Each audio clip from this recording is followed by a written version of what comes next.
Hi there, welcome to the channel AI Demonstrated. In this video, I'm going to show you a demo on how to interpret dimensionality reduction. This demo is also available on my platform experiencedatascience.com and you can also try it out.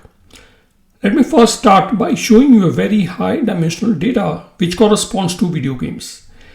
This data has got different games. It has got the platform of the game, the genre of the game, the publisher, as well as it has got sales information across different countries.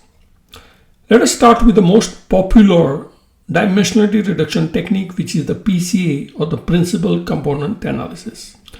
Here I've selected few columns to make the dimensionality reduction. I've purposefully avoided columns such as the rank and the name of the game because this is too detailed information. I'm going to reduce all the dimensions to just 2 dimensions. And the table here shows the results of the dimensionality reduction.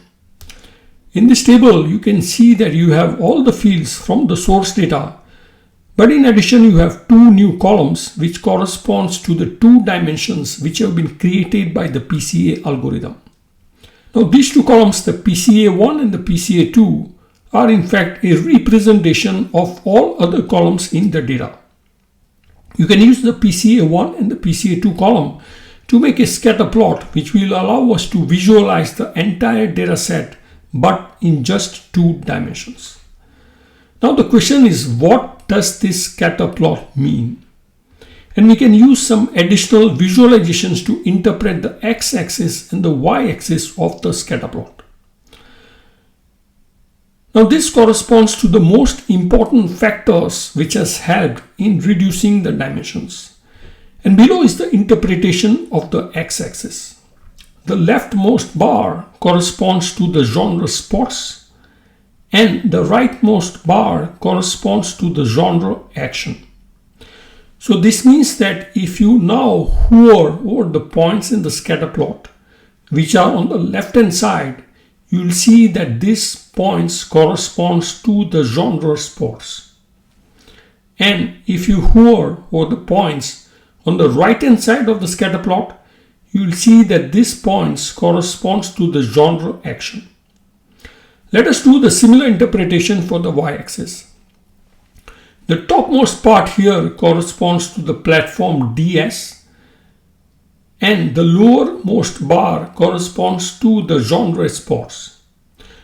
So once again, if you hover over the top part of the scatter plot, you will see that these points corresponds to the platform DS. And if you hover over the points which are situated at the bottom of the scatter plot, these points corresponds to the genre sports. So this combination of scatter plot of PCA dimensions and the bar plot for feature importance is a very nice way to understand how the PCA is working. Now let us go to the second technique of dimensionality reduction called as t-SNE. And this algorithm helps us to reduce dimensions by grouping similar data points together. Now here you see the results of t-SNE and you'll observe that these points have been clustered together. And this is due to the fact that t-SNE tries to group or make clusters of similar records together. And the way to interpret these clusters is to use a tooltip which is activated when you hover over these points. So you can see that this cluster here corresponds to the games with genre as strategy, and this cluster here corresponds to the games with genre action. Alright my friends, hopefully you enjoyed this video. Now you know how to use dimensionality reduction. But more importantly, you also know how to interpret the corresponding visuals. Please do not forget to subscribe to the channel, like and comment on the video, and see you soon in another exciting demo video. And in the meantime, you can try out the demo at experiencedatascience.com.